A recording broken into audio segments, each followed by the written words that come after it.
You've been gone, it's an empty home.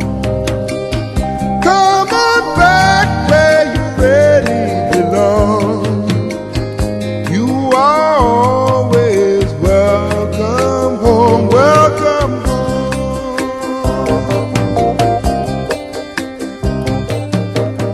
You've been kept down for much too long. Stand up, please, and say I am free. Don't forget you are welcome home, welcome home. Come with me on this happy trip back to the promised land. All will be happy and gay.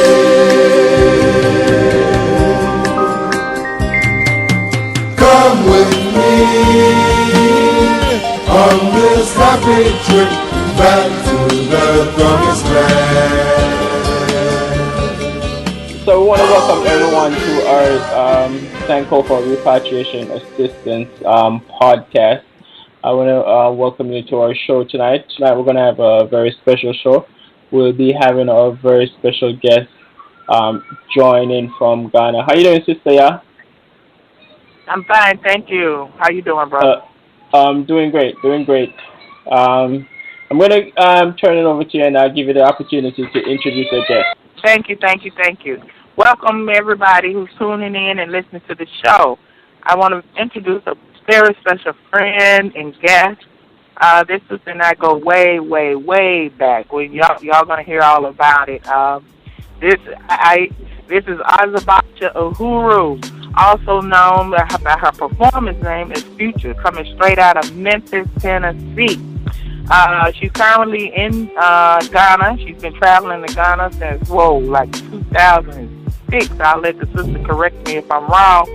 She started going before me. It was because of this sister that I started going to Ghana, because she was just telling me, you gotta go, you gotta go.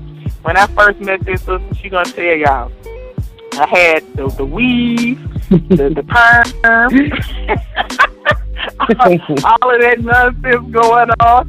And when I met her and started talking to her, I had decided I was going to go natural and cut all that mess out of my head and stop wearing all of that nonsense. But I used to be, y'all just don't know. I'm not the same sister y'all I was back then. When I met this sister, I went in and I said, I'm going to grow some locks. And I started going to her shop, her natural hair salon in Memphis, Tennessee. Big up to Memphis, Tennessee. The shop, and she's still in business today.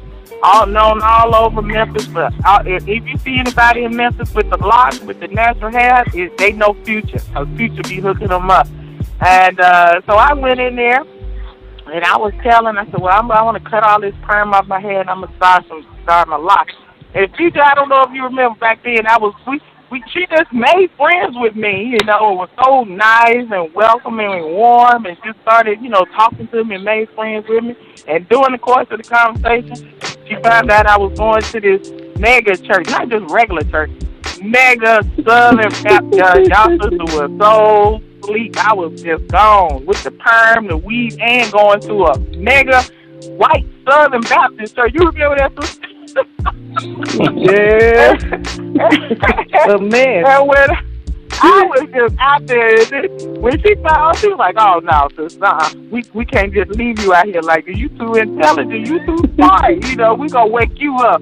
And she just started. Her and her husband, Powell, just started sharing so much information with me. I mean, literally, I credit them to this day as the reason why I am the sister y'all know today, because they woke me all up out of my slumber, because I was completely 100% brainwashed. Oh wow! Yeah. And we have been friends ever since then, y'all. So we talking about way more than a decade, y'all. Okay. So, yeah, and she's the one that her and her husband and her kids too at that time, they were going back and forth to Africa so much, and she was like, "No, you gotta go." It was because of her that I fell in love with Ghana, because she was coming back showing me all these videos, everything that was going on. I was like, oh my God, I got to get over it. So everybody, I want to welcome y'all. Welcome to the show, my sister, my friend, Azabasha Uhuru, also known as Future. Welcome, sister. How you doing? What's going on? I'm good. Greetings, everybody, and thanks for tuning in. I appreciate y'all having me on the show. I'm very excited about being a part of the Sankofa Repatriation Program and everything that's going on with it. And I also want to say I want to take my hat off to my sister, Sister Yah, for the transformation that I have seen in her, and the things that she's doing now is epic, and I cannot go on without being a part of it, because I know where she's come from, and I know where she is and where she's going. She is all the way of Sankofa, as you would want to put it.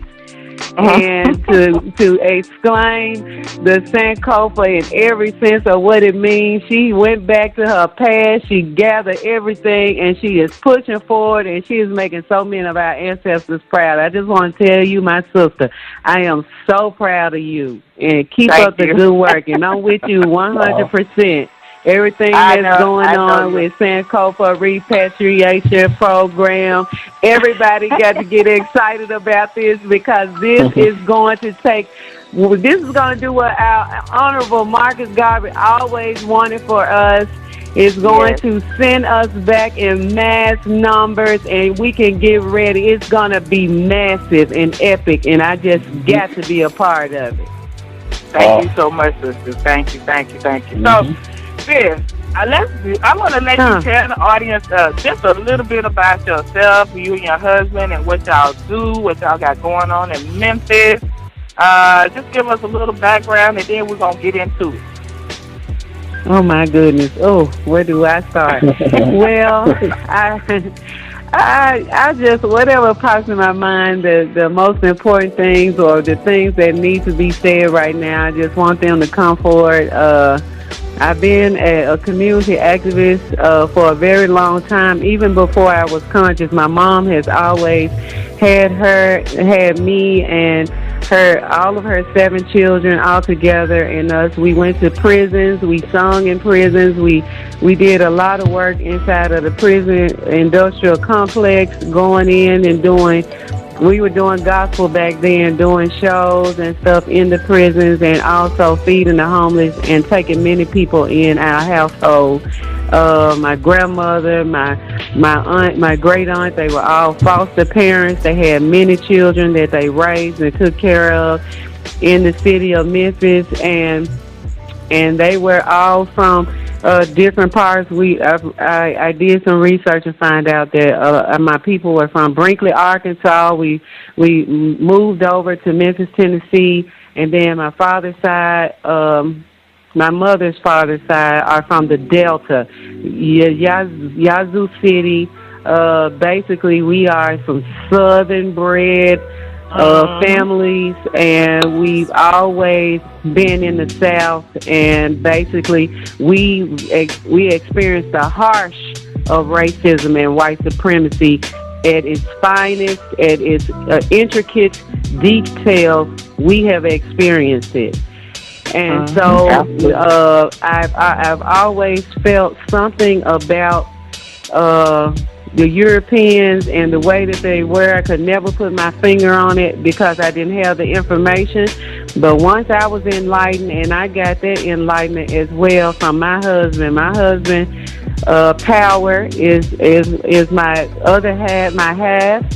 And we accentuate each other very well. We are a power couple. If you want to see black love at its finest, that's what we are being a shining example of, to let our people know we can have healthy relationships and we can have long-term relationships. We have been together since 2000.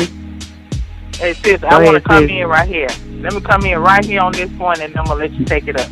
This sister and her husband has been an example for a lot of black couples that know them. Everybody wants to have that same relationship that they see with Power and Future. And I'm telling you, ask anybody in Memphis, Tennessee. They were the model for me. So I said to myself, watching this beautiful black couple and the way they compliment each other and love on each other and how gentle they are with each other and both of them putting each other first, I said, you know what? This was coming out of my divorce because I think I was going through my divorce when I met you, sis. Coming out of my divorce at my first marriage, and I knew, I said, you know what, the next time I get married, because I always knew I'm about family. I said, the next time I get married, I'm going to be in a relationship just like these people have right here. Because for me, they were a model relationship. You know, I've seen older couples, but I'm talking about in terms of my own age group, who, who wasn't having a whole bunch of drama, who wasn't just, going through a lot, wasn't no cheating, wasn't no abuse. I mean, just very supportive and loving of each other, and whatever they wanted to do, they were complimentary. So I said, that's what I'm going to get. And so let me just tell y'all a little something. A lot of people don't know this, Future. I met my husband on, y'all remember Black Planet?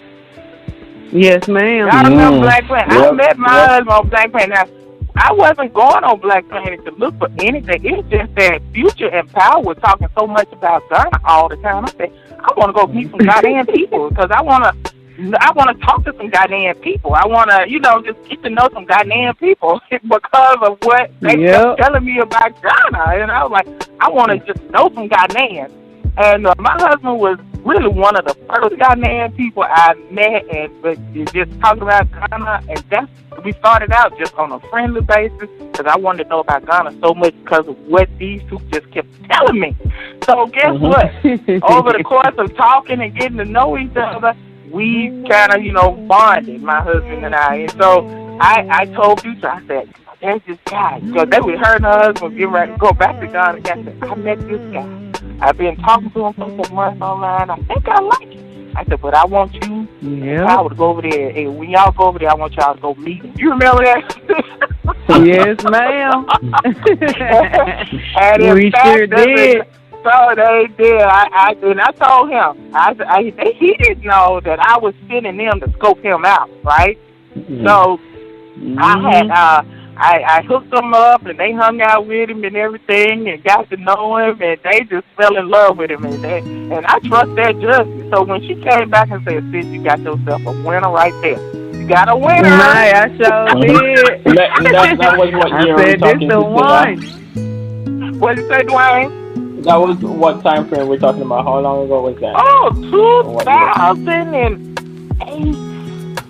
It was like 2008. Yeah. So when she came back, and I trust my sister's judgment, because I know she was not going to be. If he would have been a loser, she would have been like, "Nah, cut that zero." Oh yes. So they met him before I did. So based on her and her husband said the same thing. Yeah. They said, yes, sir. Power said, you got yourself a winner. Go ahead. Do what you got to do. I said, okay. So it was, and it's been did it. Yes. And here we are. Here we are, still married and doing everything. But I took my sister and my brother's recommendation, and we all still good friends today. Nice. Yeah, it's true. So with that being said, sis, I'm going to let you pick up and go back to what you were talking about, because we want to get to Ghana, because that's what the people want to hear about. Yeah, so let us know when did you start going to. Okay, go ahead. Okay, and for the record too, I wanted to say all men do not cheat. Me and my husband have been together since we met in 2000. He has never cheated on me, and I have never cheated on him. We have not ever committed any type of crime, love crime against each other. We have been totally there for one another. Since the day we met, we have actually been in each other's face from the very first day we met. And here we are 20 years later. So I want to explain that to black people. Black love, for us real to understand. Black love is real, and it can withstand anything. My only advice to you is to never cheat and always communicate with each other. Always be committed to communication. But anyway, be supportive. Yes, be very supportive. Yes. Mm-hmm. So fast forward to we went to Ghana for the first time around the time of the recession in the U.S. We had no choice but to take the opportunity to bag up off of the European way of life and the systematic way of living, from mortgages to insurance to just demonic strongholds over us. We decided that we would let all of it go and release ourselves and go to the motherland, and that's what we did. It was one of the best decisions we ever made in our lives, and we've been living in Ghana ever since. We live here 3 months out of the year, sometimes 4. Whenever we can come back twice a year, we come back and stay twice a year. But as we're getting older now, we're feeling more of the sense to be on the continent more. So I'm sure that is changing as time is flowing by. I will be going into my 50th birthday year. My sister Ya is going to be turning 50 before me. And it's my big sister. You ain't got to tell everybody I'm older than you. It's only 1 month now. Stop. Because I always be older than everybody around me. So I'm happy to have somebody that's a couple of months older than me. But anyway, so it's just been a dynamic path, and we need to do I'm a just big excited. 50 back. See, we should do a big 50 on the continent. I'm talking in Ghana. We should just go all out. Yes. All the 50-year-olds, everybody turning 50 years old this year, we need to do a big birthday bash right here on the continent. For sure. That's a good idea. Let's get together. If you're turning 50, contact us and let's all plan a big 50th birthday bash. If you was a 1970s baby, let's do it. Let's do it, 1970s baby. Yes. So go ahead. What is it? What is that? Hello? How are you able, huh? Yeah, you just went out a while ago, but continue. Mm-hmm. Okay. How are you able to stay for months at a time on the continent?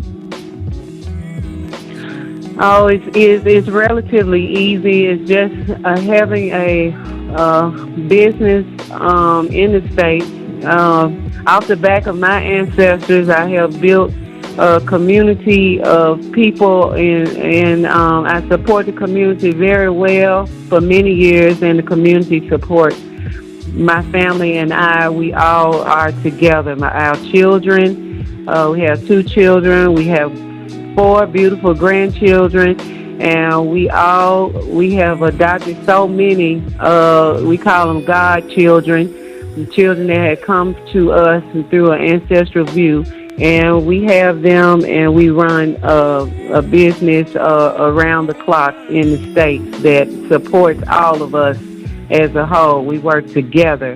And that really is what's able to withstand us while we are on the continent, living, relaxing, rejuvenating ourselves, soaking in being in the land of our ancestors, and as well doing research and other things that we're attempting to make manifest on the continent for many more people to come, whether they're blood kin or God kin or destined to be in our presence, where we can provide them the positive energy to do the same or something in this, this mindset. Okay. So the key thing I want our listeners to hear that the sister is saying is she has a business on the here. That business keeps working. People are working and have her business running, so that when she and her husband decide that they need a break and they need to get away from this place and go away, because y'all been in Ghana right now from January, y'all not coming back until April, right? Exactly. We're not coming back for some time, and it's like that on purpose, because we work really, really hard when we're in the States. We work 5 days a week and off days as well, because we have to make sure we do the things behind the scenes to make a successful business, when you're an entrepreneur, you have on many hats. So, we have to work really 7 days a week. And when we're not sleeping, we're thinking about things that we can do to improve and bring more people, what I'm saying, into our light so they can see how they can do the same thing for themselves. Yeah. So that's how we make it work. So being an entrepreneur is work. Being an entrepreneur, what? Being an entrepreneur is what gives freedom to move around. Yes. Working for somebody and clocking in and waiting for them to tell you when you can take a 2-week vacation is not the move. It's really not. It really puts us back into a slavery set. It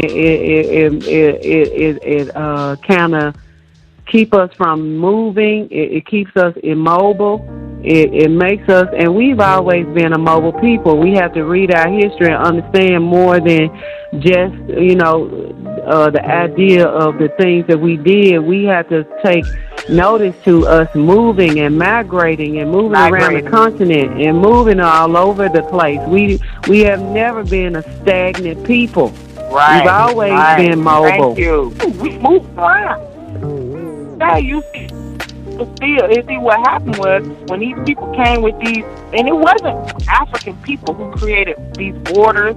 It wasn't African people who decided that you needed passports to move and to get visas. These are not things that came from us because we moved around. If you know anything about Renoko Rashidi, you will find African people everywhere on the planet of the earth. Not because of slavery. Not all the time because of slavery. We move and trans-navigate the globe. But some kind of way, some of our people have got into this mindset that, our ancestors died in place, so we have to stay here. I don't know what that's about. No, you don't. It's you go where the opportunities are. Yeah, it's foolish. That's right. You go where the opportunities are. And right now, the opportunities are on the continent of Africa. Now, sister, tell them about, we want to give them the real. We want to give them the real because we don't want to paint this rose-colored like everything is perfect in Africa. You have been there just like me with Doom Sword. For y'all who don't know, Doom Sword means lights out. Okay, when them lights go out, and then your American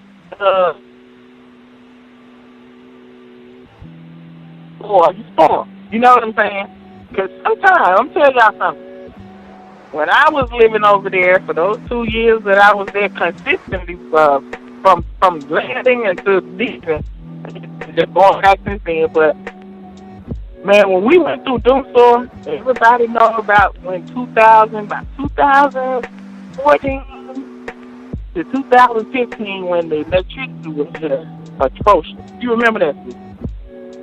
Yeah. And life was just not steady at all. It's not like that right now, but me and my children coming from the States, we endured.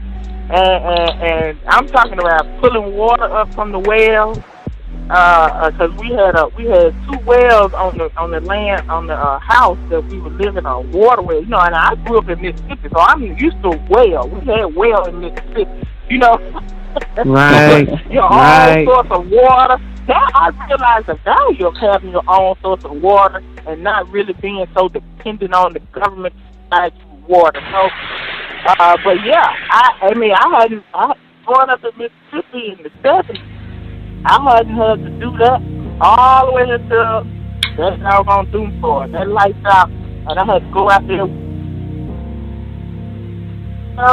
Drop it down.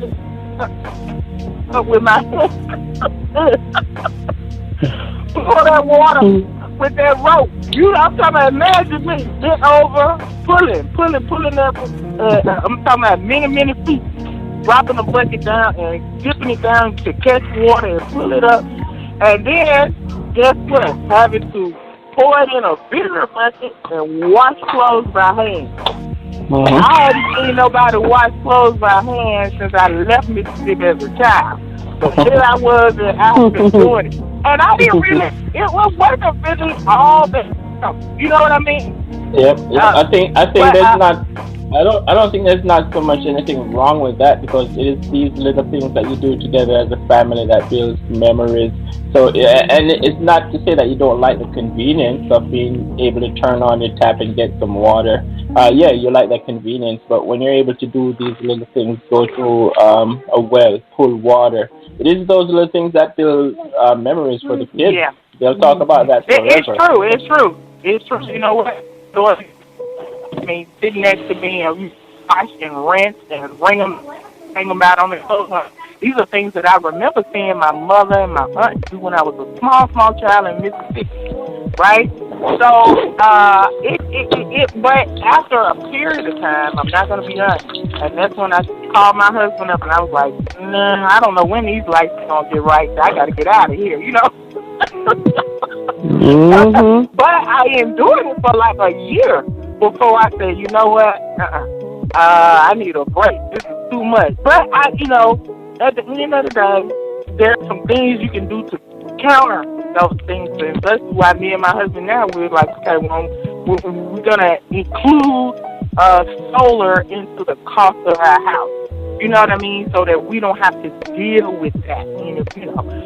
Because I'm getting older now. Like I said, I'm turning 50 this year. I'm not trying to be pulling up no buckets of water and washing no clothes by my head. But if you prepare properly, like including the cost of solar into your housing, then that's something you can counter. You don't have to deal with that so much. But what are some of the other things that you want to bring to the people awareness? These people who want to look at living in Africa through rose-colored glasses and thinking that everything is just going to be so perfect when they get home. What are some things you want to bring to their awareness and their thinking? Basically, yeah, the rose-colored glasses has to be clear and transparent when you come to the continent. It's just no doubt about that, because we have this idea that when we get to the motherland, everything is going to be all right. It's going to be fine. But there are some problems here, some issues, but it's things that I definitely would need more time to get off into. I don't want to just go into them and then leave them there and leave people puzzled. But you have to watch out for people scamming you. You have to watch out for, you have to know how to negotiate prices when you're here. You have to know that there's a barter system in place that you really have to take advantage of, and normally the first price is not the right price, that you can negotiate all the way down. You have to know how to communicate with with Ghanaians to learn the way to negotiate. You have to know the price of things. So sometimes you might have to pull a Ghanaian to the side or ask them, how much do I pay if I want to ride from one area to the other? What is the normal price? What should I pay? Because when the taxi driver pull up on you, he might tell you something extremely high. But it's just the way they do things here, because when they have a lot of people coming in from America, from the UK, the perception is that we have a lot of money. I mean, the perception is so off, it's so false, it's so wrong. I tell Ghanaians and people that we are around, I say we saved a lot. We have to sacrifice and save money forever to be able to come. We can't spend money every day on everyday things. A lot of times we have to sit at home. We don't go out to eat because, of course, we're vegan. Yeah, we have to cut off. We have to sacrifice for the greater good, which is coming home to the land of our ancestors. And then we have to take advantage of things that has been put in place by the transatlantic slave trade descendants, our ancestors that endured, that put things in place in the U.S. as well. I mean, that's those things that belong to us. We have inherited a legacy that we have to look at it differently. You know, as people always saying, oh, our ancestors died for the right for you to have the vote. That is just not the majority of everything that we need to look at. The politics and the system of oppression and the system of racism and white supremacy thrives on us being a part of it exactly how they made it. We have to rebel against that, and we also have to implement the resources that our ancestors made on in the U.S. soil. You know what I'm saying? And take advantage of us being able to move around and have the advantage of the U.S. The U.S. passport is our advantage because our ancestors made it like that. It's not because somebody gave us anything. Our people, we shed blood, many tears, just thinking about how our ancestors endured slavery and snatched away children from our ancestors. Our children are our prized possession. And to understand that and what our ancestors have gone through and what they continue to watch us endure after all of this time, and we are still going and thriving. We haven't been washed off the face of the earth as many have tried to do to us. They are proud of us, and we have to understand we need to be proud of them and move in the power of our ancestors making things be mobile and moving out mountains and moving away adversities and things that has always kept us in a stronghold position. You know, the prison system and everything that our family and our friends and our family members are going through. We have to understand that we have to rebuttal against those systems, and the best way that we can do that is about getting out of there and coming home to the land of our ancestors and planting our feet in the soil. And what better way to do that? And I'm going to bring this on in so we can talk about the Sankofa repatriation program that my sister has put on. I am so excited. I'm so excited. Y'all gonna have me start speaking Twi around here. I'm so excited. Pacho, why? Oh my God, it's awesome. Yes, sister, can you tell them about thanks for that plug, but you know what, I want you to tell them about the difficulties our people have without a program like the Sankofa repatriation. What have you witnessed over the years? I keep telling people that I don't think they understand. The vast majority of people who are able to go and stay successfully are older people. But we don't want to wait until the time of this. It's true. I'm not in retirement. I ain't planning on doing it no time soon. But I tell you one thing, she is right and truthful in what she's saying. Our people that are here in Ghana, I know many other repatriates, and they are a large, older, elder crowd of people, and they are living off pension and retirement. And they did their duty. They did their job when they came here. They planted their feet and did the best that they knew how. And when we got here, we realized that there was a big deficiency in a program that would be in place for us. We had people that said, come stay. You can come and stay here. You can come and stay there.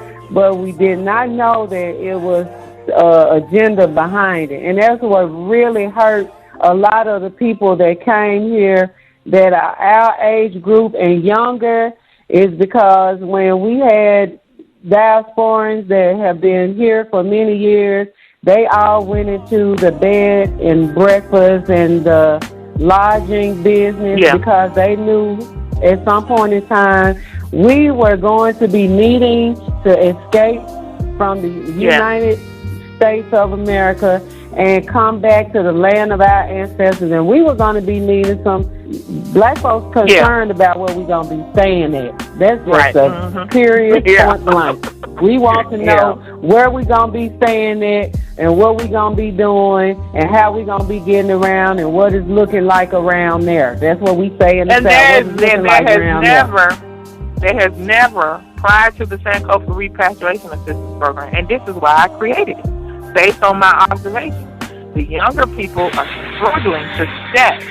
And I'm not trying to put down the older people, but the truth of the matter is they want you to stay at their place, but they want some money for it. You know what I mean? And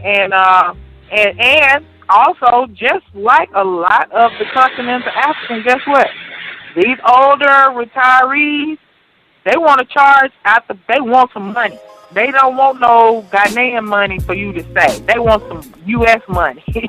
And when you are moving to Africa, and you got a budget, even if you go there with, say, $20,000, if somebody taxing you, you know, hundreds of dollars a night or something like that, to say that's reducing what you're able to do something with. You know what I'm saying? So, exactly. So I said, you know what?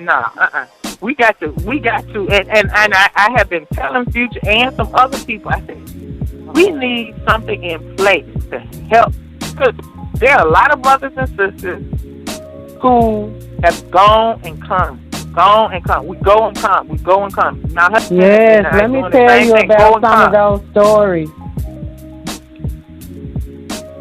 Yeah, we go and come because we come over here, we make some money to do something, you know, to build a little bit, build, you know, to build something till we get to a point where, okay, now I can go and stay. That's taking a lot of time and effort, and we cannot go piecemeal like that, guys. Listen to me very carefully when I tell you this. If you want these African countries to stand up and take notice and say, you know what, these people are bringing added value, you have to go in mass migration. This is what Sankofa Repatriation Assistance Program is trying to do. We're saying we want our people to pool our little pennies together, and we're going to bring in 100 strong deep every 6 months and set up business. You see, and we're not coming begging or nothing like that. Matter of fact, we're going to open up businesses and we're going to hire people and we're going to create jobs. And then when those governments see that, and when the people, not just the government, but the local people see that, guess what? They rather it be you than the Chinese. They literally, they rather it be you than the Lebanese. They want us. It's true. The government rather it be you to get these contracts to build roads and do infrastructure. They rather it be you. They don't. But you're not coming. You see what I'm saying? So we got to get our shit together, guys. We have to really get our shit together. You know what your brothers and sisters on the continent know? They know that you're not gonna beating them with no damn cane like they saw that Chinese guy in Kenya do. They know you're not. Oh my goodness. They know you're not going to spit on them. You see? Yeah. And they know that you're gonna treat them like a human being, like a fellow brother. So they really literally saying, we want you people to come. I'm saying, and guess what? We can drive those other people out, because when you come set up shop next to that Chinese guy that's selling electronics and cell phones, but you're going to be kind to your people. You're going to treat them like human beings. That Chinese guy is going to be driven out. You see, we don't have to go to war with these people. All we have to do is set up shop, and our people will prefer it be you. They will come give the money to you rather than the Lebanese man or the Chinese man or the white man. But we got to get our stuff. It just come and do the same thing that you are doing in the U.S., and you can be comfortable and straight. I have seen so many people that have came here. They sold everything. They came in, they got money out of their 401k. I mean, they tried to come here and stay, but because there is no program in place, and really, when you come here, there's a process that you have to go through to actually get your residency and all of that stuff here. But now, since the year return, things are really changing now. Things have really catapulted way forward, way faster, where you don't have to go through that long process, and people are getting their ancestry DNA done, finding out that they are Ghanaian, they're finding out that they're from West Africa, East Africa, wherever, and people are saying in their own personal stories, that they have been granted citizenship. Check them out on YouTube. It's different people that have got their ancestry done and gone to different countries, including the celebrities. They have gone back to the country of that came up on their DNA ancestry, and they're being granted citizenship. There is land that's available, and even if you don't get free land, your U.S. dollar goes so long, it's gonna feel like it's free. It's gonna feel like it's free, and you ain't got to worry about nobody standing over your head, taxing you left and right, trying to take your land from you once you plant your feet in the soil. It's amazing the Thank you for bringing it up. Thank you for bringing it up. Listen, guys, you know, I know all of y'all listening to this call know somebody who got their land took from them over here because of some back taxes. There ain't nobody taking your land in Africa over no back taxes. Yep, that's what we talked about the last show. Taking your houses. Yep. Houses that's been in your family for many years. So, Sister Azabasha, there's one question I have for you. You had talked about, paying the fair price for things earlier on and be mindful of someone charging you the right price. But I want to point out that in some countries where there's a lot of micro businesses that come together to be a part of the economy, you might find that small players, they might quote a price for a service. They might put it a little bit over market because they expect you to counter or try to bargain with them. And by the time you're through bargaining, you'll be right at the point where they want to get. It's understandable when you have a lot of micro businesses operating within an economy. I want you to speak to one particular topic. Go ahead. No, go ahead. I'll come back to it. Yeah. So I wanted Sister Azabasha to speak to one particular topic on the matter of building. Let's say you have some land there and you wanted to build a house. How do you go about it so someone doesn't overcharge you on the labor cost for building? Basically, I have land. My husband and I, our family, we have acquired almost 2 acres of land here in Ghana, and we've had it for almost 5 years now. The first thing that we did when we got our land was plant some seeds to put palm trees, coconut trees, jackfruit, and some other trees that takes a while before we start harvesting. That's the first thing that we did. So now our trees are going to harvest, and we are natural farmers now. So once our trees start bearing fruit, we will be pushing out our original stuff from our own land out into the agricultural system to get out, just like a regular Ghanaian. That's what people do. You have people growing cassava everywhere. You have neem trees everywhere. You have moringa everywhere. You have mangoes everywhere. You have coconuts growing everywhere.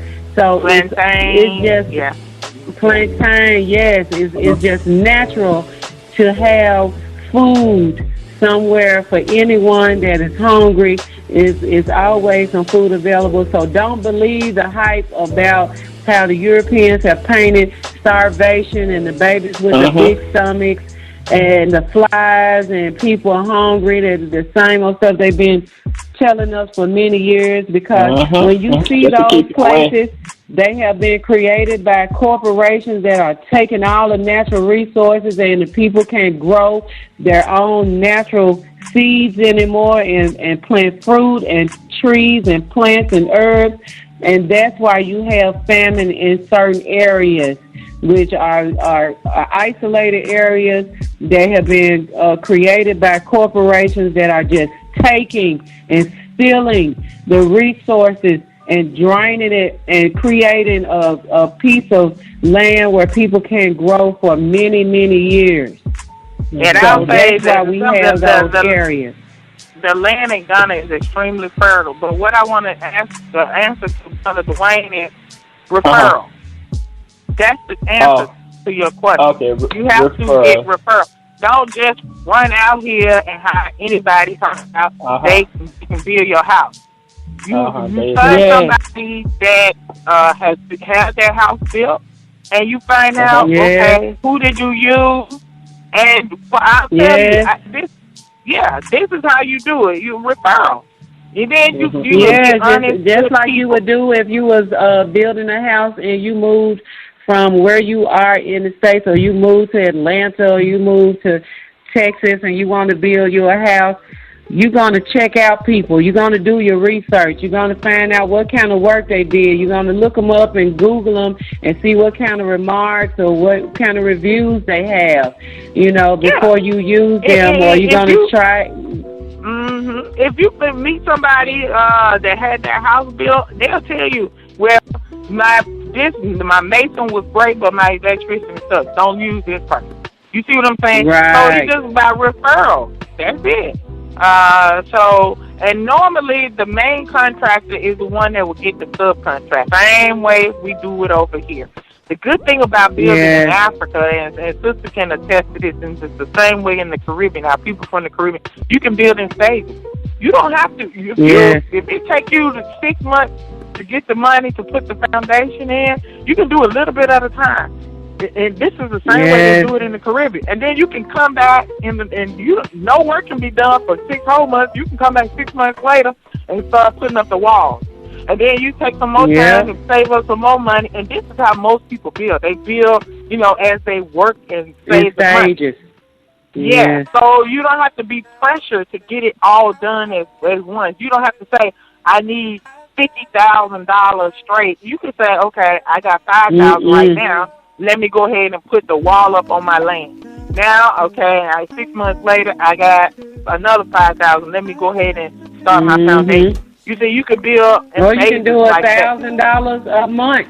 You can do $500 US dollars a month. It's just according to what you can afford, and if you have the right person in place, they will take care of it. You have to have somebody to watch over your project when you don't know somebody. You have to inquire until somebody leads you in the right direction, where you will have a person on the ground working for you that you can pay something to make sure that things are flowing in the right direction for you as well. So it just depends on your situation and how you go about building. But you have many options. The thing about it is that you have options.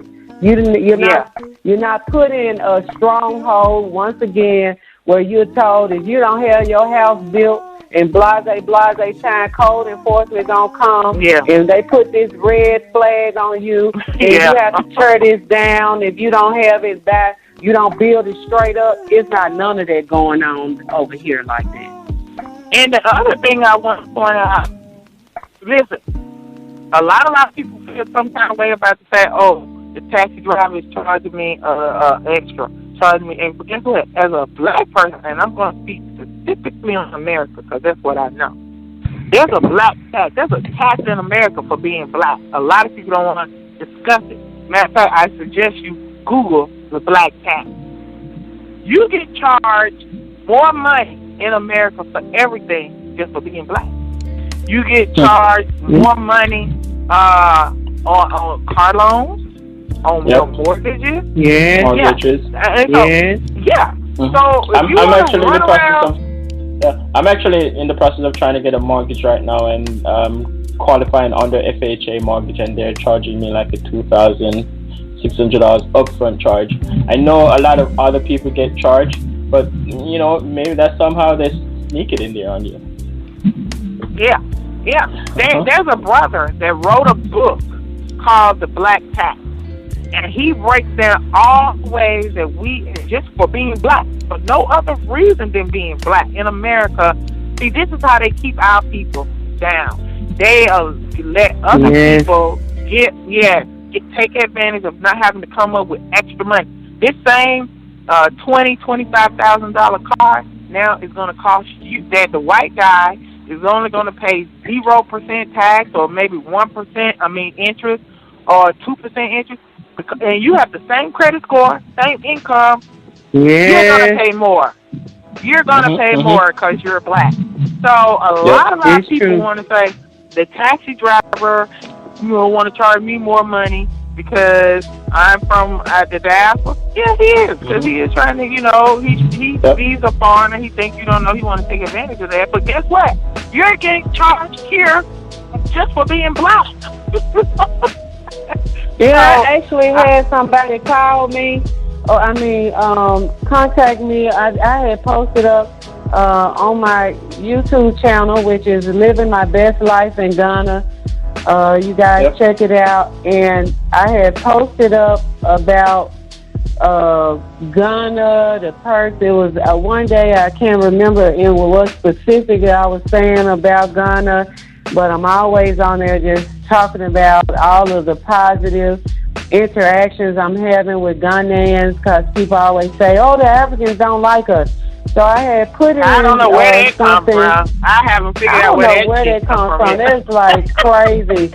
But I put up something, and this brother told me, oh, I'm never coming to Ghana because they overcharge you. The Ghanaians, they really don't like you. They overcharge you for things like riding in a taxi, or they when you ask to buy something, they overcharge you and stuff. And I said, have you ever been to Ghana?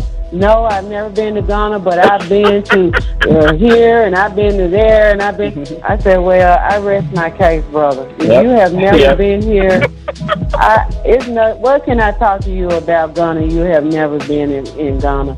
I'm not going to argue with you. I'm not going to waste my breath and argue with you about that. And you've never been to Ghana. Yep. Yeah, do they do it? Really do some of them do it? Some of them do it. I have had to. I live there, and I know how much it costs to go from point A to point B, and I have one of them try to tax me, and I'll be like, come on, guys, stop. You know it don't cost. You know what I'm saying? And when you call them out, they be like, okay. You know, because they know you know. Well, what will you pay? Yeah. Because they know you know. But they just do that to foreigners, period. It's not like they don't like you because you black. They just think, okay, this is an opportunity for me to get a couple extra, CDs. Yep. Yeah, I've visited other countries too, and the same will happen there. Exactly. So it's not unique to Ghana. So I want to make sure that all the listeners get Sister Azabasha's YouTube channel. It's Living My Best. That's one word, and then Life in Ghana, another word. So Living My Best, Life in Ghana. That is her YouTube channel. So be sure to subscribe to her YouTube channel. So we have two callers on the line. And it's on Instagram as well. Go ahead and we're on Instagram too. Yeah. Okay. Go ahead and take the calls, and then I want to get to the film. We'll talk about the film that's coming out. Go ahead. Okay, great. So caller, you're on. Please state your first name and where you're calling from, and let us know the question you have. Okay. It's going to be your turn. You're on. Please state your name and where you're calling from. Hello? Yes, you're on. It's your turn. Hey, one more question. I got a question for you before I get started. When we're online waiting for our calls, how do we know who you're talking to if you have multiple people on the line? That is true, and when you using the Blog Talk platform, and I might move to calling out the last 4 digits of your number, because I noticed that whenever I make a call, so I might move to just calling out the last 4 digits so you know, because there's no way to talk to you before. So until I move to a platform that allows that, might just do the last word, but your turn. Okay. All right. Well, anyway, this is Roof Tough from New York, and I've been listening to the sisters talk. And like I said last call, I'm currently planning on my first trip to Ghana next month, March. I've already got everything in motion, but I've been pretty much hearing the conversation back and forth about what to expect, what not to expect, and things like that. Now, my only concern with myself is that, see, even though I feel like I'm ready to make the move to Ghana right now, I'm 42 years old, but I just don't know if I can transition over to the continent right now because of what I do. I'm just a truck driver here. See what I'm saying? Yeah. And even though I'm comfortable here, I'm making good money here. I'm living very comfortable here in America. You know what I'm saying? Yeah. But I'm trying to figure out how could that transition over to the continent as far as the money flow is concerned. You know what I'm saying? Maybe I'm thinking about maybe half and half, back and forth or something like that. You know what I'm saying? But that's not my concern is that because I know I can't transition my lifestyle right now over to the continent. So I'm going to ask you one question before I invite Sister or Sister Azabasha. I'm going to allow you to answer Sister Azabasha, but I'm going to ask the caller one question. Are you able to get a truck or a semi in Ghana? I didn't hear that. Could you say it again? Yeah, the question was, are you able to get a truck or a semi in Ghana? Yeah, I mean, if that was possible for me to do that, I can probably make that happen, yes. Okay. I'm gonna go ahead, Sister Azabasha. Yes, brother. Whatever it is that you're doing right now, driving truck, look, it's not anything that's gonna hold you back to bring your trucking company, or if you don't have a trucking company in the States, if you want to create a trucking company in Ghana, you can do that. Nobody will stop you. There is no glass ceiling. There is nothing. Once you come here and you touch down and you see and feel everything for yourself, you are going to see exactly what is needed and where you can fall into that. It's no problem. You can do anything that you are doing as long as you have some capital behind you. You know where you can find trucks. You know that you can go to auctions and you can go in different places in the States. These are the avenues that I'm talking about that our ancestors created in the U.S. for us to be able to do right now to create businesses wherever we are. And now the year of return has happened and Ghana is open. They're opening, they're creating trade agreements, they're opening up borders, they're lowering tariffs and import charges and all kinds of stuff. You're going to see when you come, as long as you're in contact with the right people, you can contact my husband and I. We can put you in contact or show you around or whatever it is that you need. I don't know if you're coming with a group or however you're coming, but you are going to be able to tell once you touch down and you come back to the land of your ancestors, they're going to put exactly what you need in place. And you don't have to transition to Ghana to stay right now. That's why I wanted to bring up as well. We can't generalize everybody into coming all at the same time and staying all at once. Your lifestyle and the way you live is going to determine how you make your transition. It's not something that has to be done right now at any point in time. Nobody is pushing you, rushing you. Always understand you have options now. Now that you're able to come to the continent on your own, and with your ancestors are opening the pathway for you to come back home. Long as you are open and you're ready to receive whatever they put in your face and bestow upon you when you come here, you can do it. You can do it. Mm-hmm. Mm-hmm. Okay, because like I said, I'll be looking to connect with either Sister Y'all, somebody around there once we get down, touch ground next month, March. So thanks a lot. Okay, so both of our sisters should be on the ground at that time. So stay in touch with us, email or call us. Our email address is admin@sankofarepat.com, and we'll be able to connect. Yep.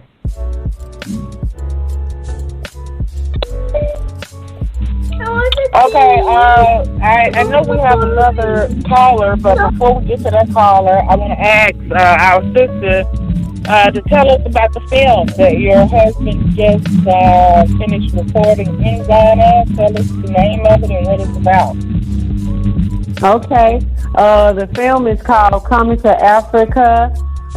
It was a movie that my husband, along with his cousin, who was the director, Anwar Jameson, they collaborated together to bring forth this beautiful movie that the majority of it was filmed in Ghana back in July last year, the year of return.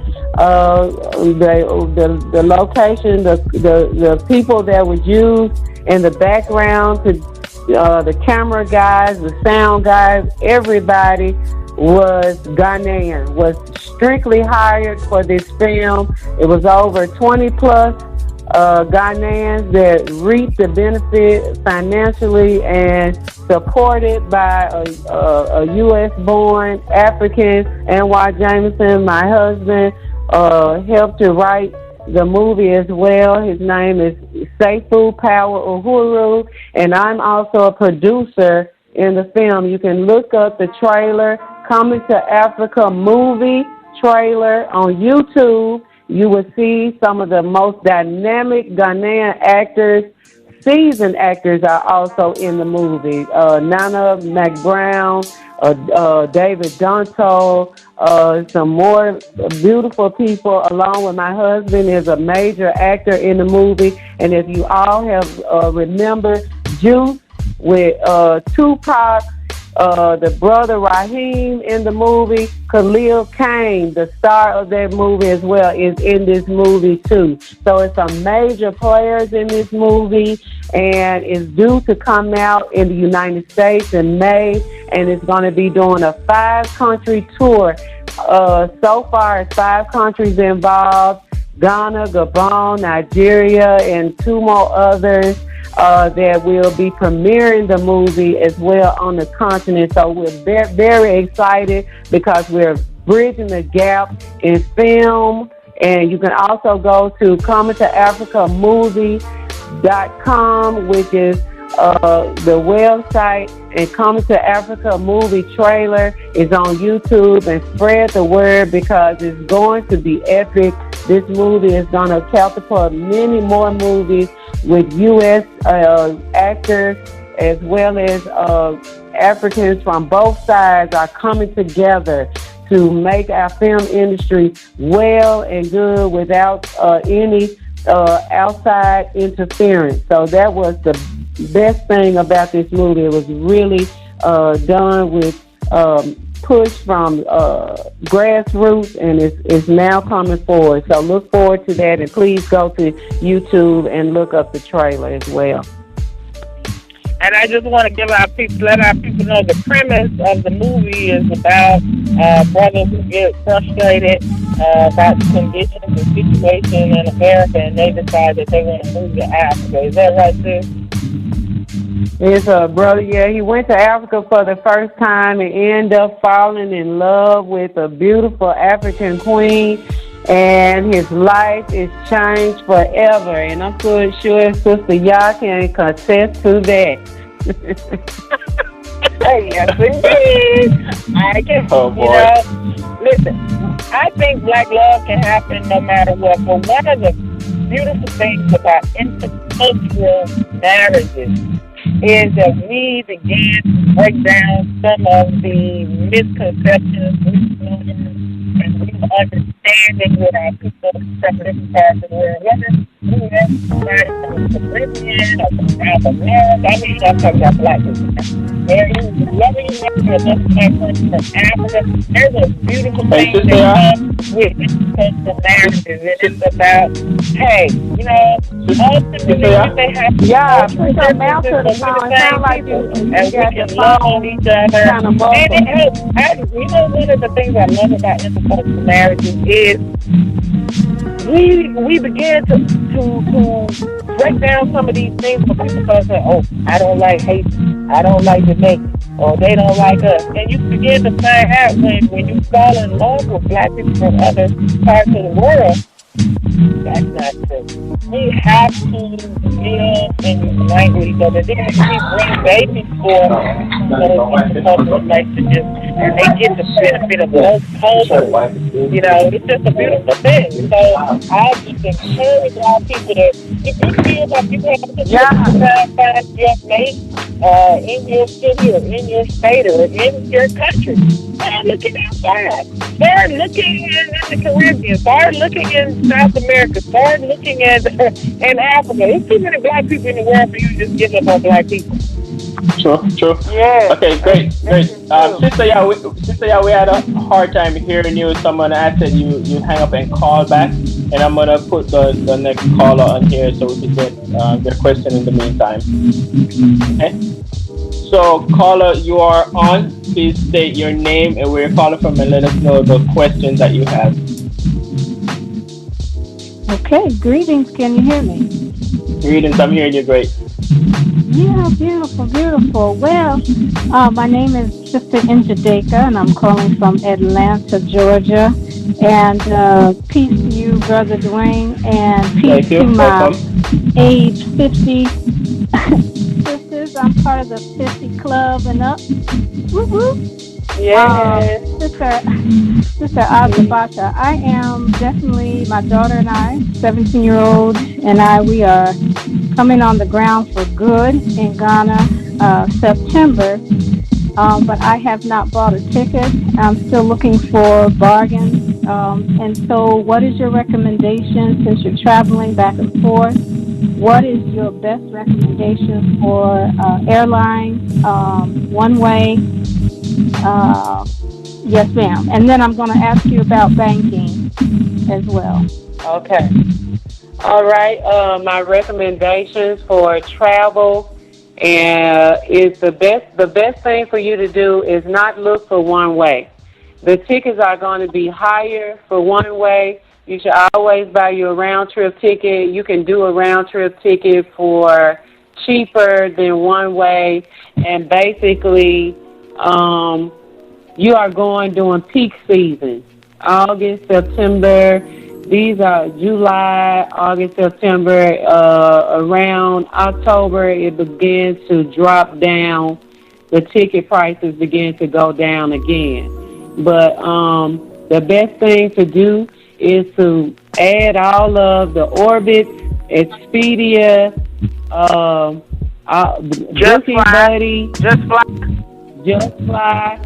Add your membership to those.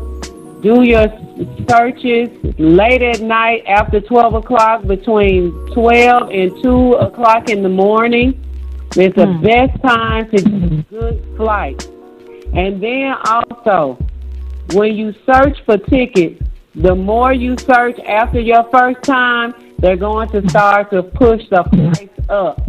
So when you find a good price, you want to close it, clear out your cookies from your computer, and then, or use another internet, like you might use Chrome the first time, use Internet Explorer the second time, or another type of browser service. And also, when it comes to banking, they do have foreign accounts that you can get until you get your citizenship or your residency. They have foreign accounts that you can get at certain banks like Fidelity, and there are some more banks that you can also do that with. But you have, once you touch down, you can find out those places that you can do it.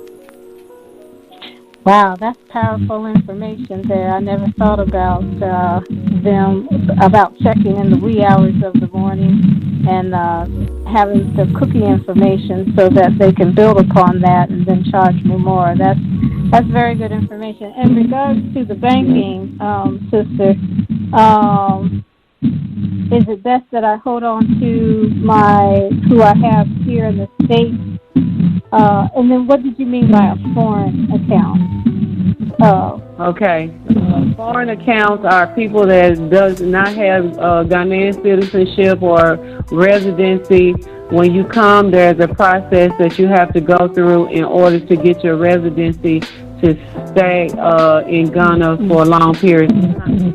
Anything past 60 days, you have to get extension. So when you come, that's the first thing that you would probably want to do since you're coming to stay.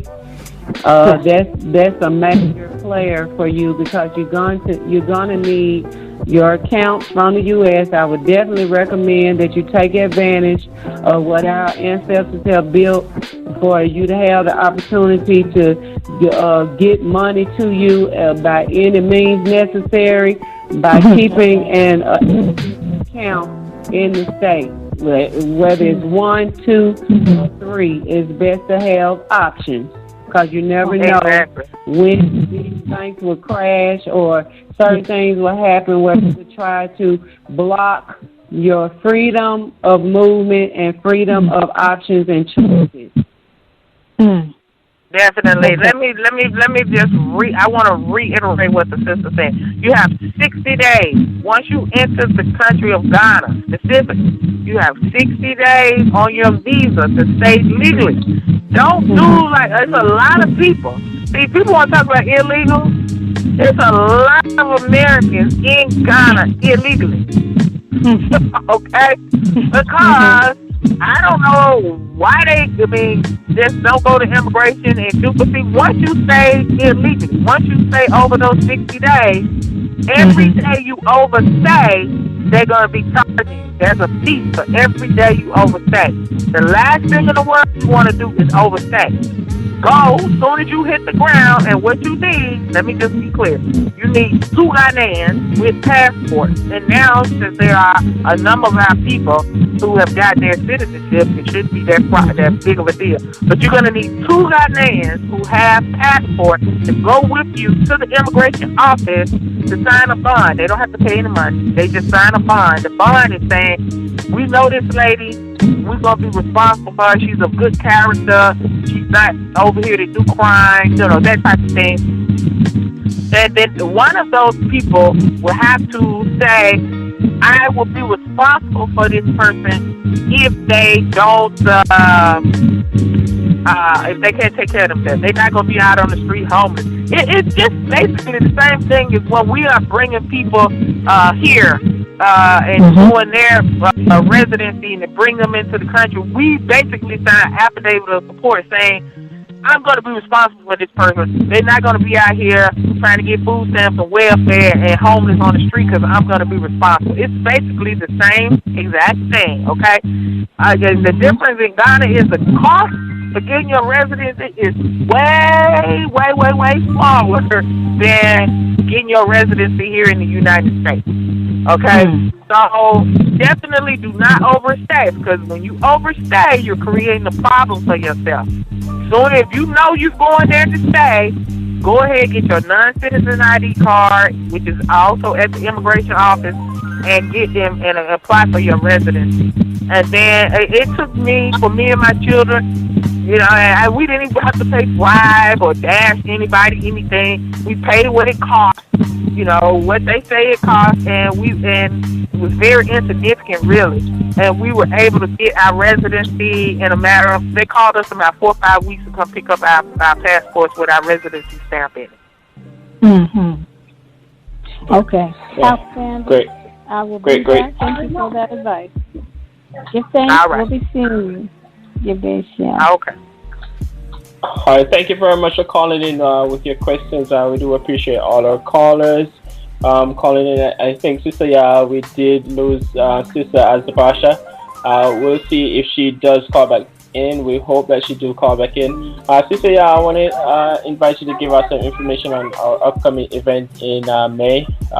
We can't wait for that event. Well, guys, May 16th, May 17th, we're having the Sankofa Repatriation Assistance Program, African Cultural Expo and Gala. The 16th is, guys, we got some wonderful, we got dignitaries coming, okay? We got, y'all seen the flyers. I want y'all to go to the website, check out the flyers. We got a number of dynamic guest speakers coming in. I got some wonderful news that I'm going to be, y'all don't want to miss this. But let me just say this. Get your early bird tickets right now. Go to Eventbrite. Go to Eventbrite. And do a search on Sankofa Repat. I need whoever's on the phone with the baby to mute. Somebody got a baby. Okay. Go to Eventbrite and put in Sankofa Repat, and then the tickets will come up from May 16th to May 17th. You can get your early bird tickets right now at a discount before the 31st of March. Go get your tickets. The tickets are going to go up on April 1st. You don't want to miss this. And y'all, we have a magnificent announcement coming out, something that's going to be going on at the Sankofa Repatriation Assistance African Cultural Gala and Expo. You don't want to miss it. You want to be in the house. You want to take advantage of it. We're going to be making that announcement in the next day or two. Go get your tickets. This is a fundraiser. This is the beginning of our city-to-city tour. We're starting here in the DMV, and we will be moving out from here and going to the next city to do the same exact thing. To spread awareness about the Sankofa Repatriation Assistance Program, garnering the support of our people, because we want to get you home and set up in business. We want to help you get free and break away from this economic oppression that you're suffering and get you back on the continent and set up so that you can create something for yourself. Be looking out for the news that's going to be coming out, guys. You're going to be so excited, and when we release this information, I think those tickets are going to go so fast. So I don't think anybody's going to want to miss out on what's going to be happening at the Expo and Gala, Brother Dwayne.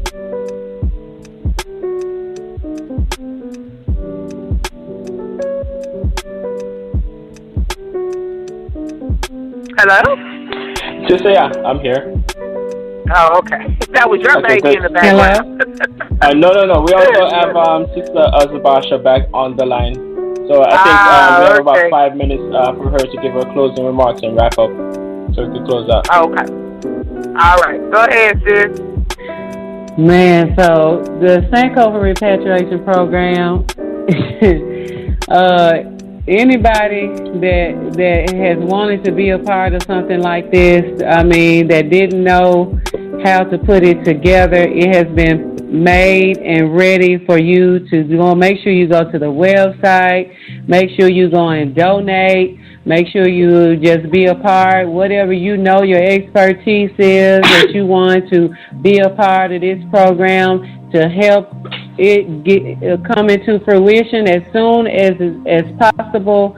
Make sure you all do that, because I'm so excited to be a part of it. As my husband and I, we have dedicated ourselves. We endorse it 1,000%, and we want to do everything that we can to make sure that it's gone. We are even planning to create other programs around it, that whatever sister y'all need, we want to make sure that she has whatever she needs. And just make sure you keep your minds open when it comes to the land of our ancestors. Don't let anybody anymore put negative thoughts in your head about Africa, about landing, about coming to your homeland, to your motherland. The Chinese have China. I mean, the Malaysians have Malaysia. You know, the Europeans have Europe. The Scandinavians have Scandinavia. Croatians have Croatia, and so on and so forth. Black people, we deserve our homeland. This is what's going to make us solid and immovable, and have a ground to push forward from that everybody else has. So we have got to take advantage of it. We've got to be a part of the Sankofa Repatriation Program. We got to spread the word like Marcus Garvey did when he had millions and millions of followers, and there wasn't no social network, there wasn't no telephone calls. It was just strictly word of mouth, because black folks know how to get the word out. Yeah, so y'all endorse the Sankofa Repatriation Program 100%, just like us. Absolutely. Thank you so much. And that is what has always amazed me about. That is what has always amazed me about the Honorable Marcus Garvey. How was he able to do it? And if we have all these resources available to us today, we have the internet. We have phones. You could call our brothers and sisters. We run into people every day, so we definitely could spread the word. And one thing I want to remind everyone about our mission, that it is not something that is going to come and just go away. It is a marathon. It's not a sprint. It's going to take time. It's going to take us time, and we actually stick through with us. Spread the word. Call up someone and tell them what we're doing. Spread the word. And also make sure that you become a patron and contribute to the cause. You can contribute as little as $1. Little as $1 per month. Yeah, absolutely. Great. Thank you so much, sister. I appreciate you coming on the show. Enjoy the rest of your time in Ghana. Yes. Anytime. You just call me, and I'll put some more time on my phone, and I'll be ready, because there's so much to talk about. This was just a touch of everything that really needs to be going on, the conversations that we need to be having, because it's our time. So it's time for us to do and have these talks so that we can push everybody forward and give them the perseverance and the wherewithal to know that you can do it. You can do anything. You can do it yourself. We can do it together. It just take us to open our minds and change our mindset and come out of that slave mentality. We got to come out of that. I say. I personally want to thank Sister Azabasha for joining us tonight. We appreciate it. I want to thank you for all the information. Thank you, Dwayne. I appreciate my sister, y'all, and everybody. Thank y'all so much, and make sure you stay upon the Sankofa Repatriation Program, and don't forget about Living My Best Life in Ghana, YouTube, and Instagram. And Coming to Africa movie trailer, and coming to Africa.com. Thank you. Yep, I'm going to go check out the trailer, and I really look forward to a big meetup in Ghana. I will definitely be there before the middle of this year. Yes. All right. See you then. Peace. Thank you very much for joining us, sister. Thank you again, Sister Ya. You're always here with us for the podcast. We really appreciate it. Have a great night. Good night. Good night. Bye. You've been gone, it's an empty home. Come on back where you really belong. You are always welcome home, welcome home.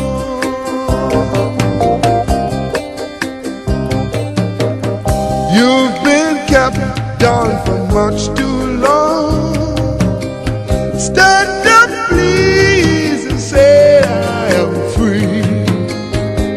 Don't forget you are welcome home, welcome home.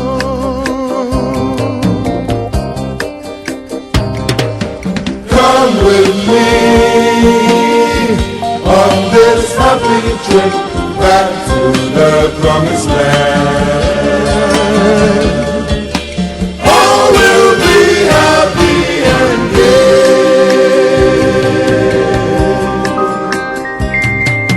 Come with me on this happy trip back to the promised land. All will be happy and gay.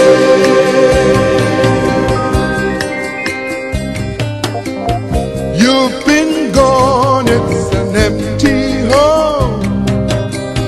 Come on back where you really belong. You are always welcome home, welcome home.